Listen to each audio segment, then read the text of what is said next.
Hello friends, कैसे हैं आप सब। आज हम एक बहुत ही इम्पॉर्टेंट न्यूज़ के बारे में चर्चा करने वाले हैं। रिलायंस ने सैटकॉम सर्विसेज के लॉन्च के लिए अप्लाई किया है और ऐसी खबर है कि उन्हें ये अप्रूवल जल्दी ही मिल सकता है। आइए देखते हैं ये न्यूज़ क्यों सिग्निफिकेंट है और इसका क्या इफेक्ट होने वाला है। तो चलिए शुरू करते हैं। पहले हम देखते हैं कि न्यूज़ क्या है। न्यूज़ ये है कि रिलायंस को उनके सैटकॉम सर्विसेज के लिए जल्दी ही अप्रूवल मिलने की आशा है। कंपनी ने सैटकॉम सर्विसेज के लिए जो इंडस्ट्री स्पेस रेगुलेटर है इन स्पेस उसके पास अप्लाई किया हुआ है। ये एक लंबा प्रोसेस है जिसके लिए कई अप्रूवल्स फ्रॉम अलग अलग मिनिस्ट्रीज से अलग अलग सिक्योरिटी क्लियरेंसेस लगती हैं। एक लंबा प्रोसेस है, बट ये जो इन स्पेस से अप्रूवल मिलना ये इम्पॉर्टेंट स्टेप है और इसके बाद वो तैयार होंगे कम बेस अपने नए सैटेलाइट सर्विसेज लॉन्च करने के लिए।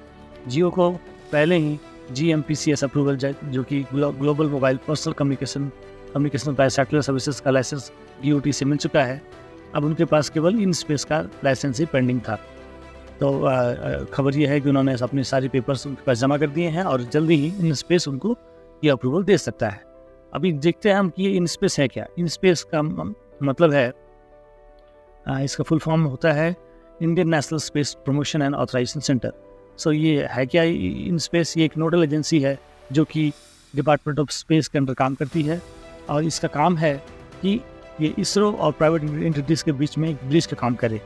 जो भी इसरो की सर्विसेज है, जैसे उनकी सैटेलाइट सर्विसेज और बाकी चीज़ें, उनका उपयोग अगर कोई प्राइवेट एंटिटी करना चाहती है तो इन स्पेस के थ्रू वो अप्लाई कर सकते हैं और इन स्पेस उसके बारे में रूल्स फ्रेम करती है, मोडालिटीज़ तय करती है।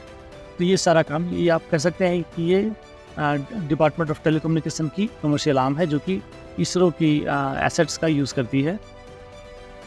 इसके चेयरमैन अभी मिस्टर पवन गोयनका जी हैं। इसमें अलग अलग safety experts, academic experts, legal और स्ट्रेटेजिक एक्सपर्ट्स रहते हैं। साथ में इसमें PMO और मिनिस्ट्री ऑफ एक्सटर्नल अफेयर्स विदेश मंत्रालय के अधिकारी भी रहते हैं। अभी ये सैटकॉम सर्विसेज क्या है?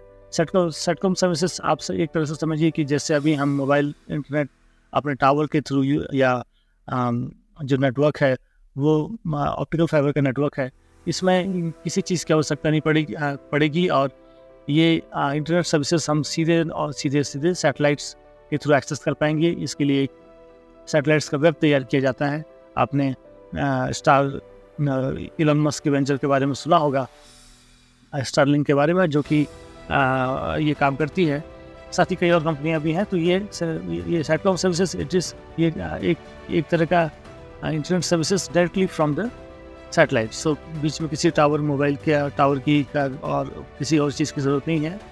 केवल अर्थ स्टेशन होंगे और वो अर्थ स्टेशन सैटेलाइट से सिग्नल लेके और इंटरनेट सर्विसेज प्रोवाइड करेंगे। इसमें केवल इंटरनेट सर्विसेज नहीं दी जा सकती हैं, इसमें कॉल, मैसेजेस और ब्रॉडबैंड डाटा भी दिया जा सकता है।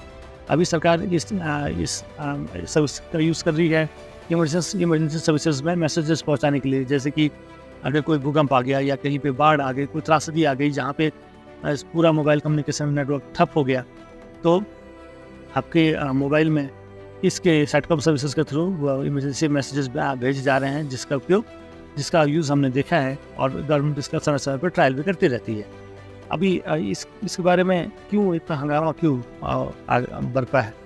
तो ये हंगामा इसलिए बरपा है क्योंकि ये अगली बड़ी चीज़ होने वाली है इंटरनेट सर्विस सेक्टर में। मोबाइल इंटरनेट हमने देखा कि कैसे इसने पूरे प्लान्स के ऊपर चेंज किया है।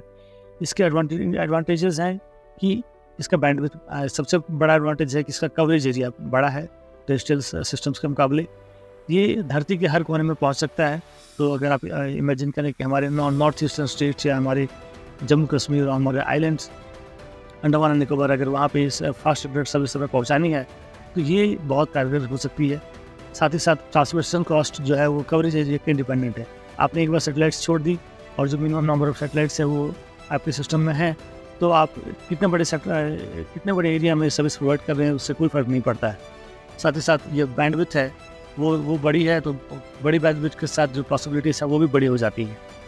अभी इन स्पेस ने रिसेंटली एक एस्टिमेट दी थी कि ये जो इंडिया स्पेस इकोनॉमी है ये बढ़ने वाली है और 2033 तक ये 44 बिलियन की हो जाएगी, जो कि एक 4 गुना का इंक्रीज़ होगा। अभी हम 2% ग्लोबल शेयर पे है जल्दी ही हम 8% पर पहुंच जाएंगे 2033 तक। तो एक बड़ी अपॉर्चुनिटी, बड़ा मार्केट है सभी कंपनीज के लिए, और इसीलिए ये रेस भी चल रही है।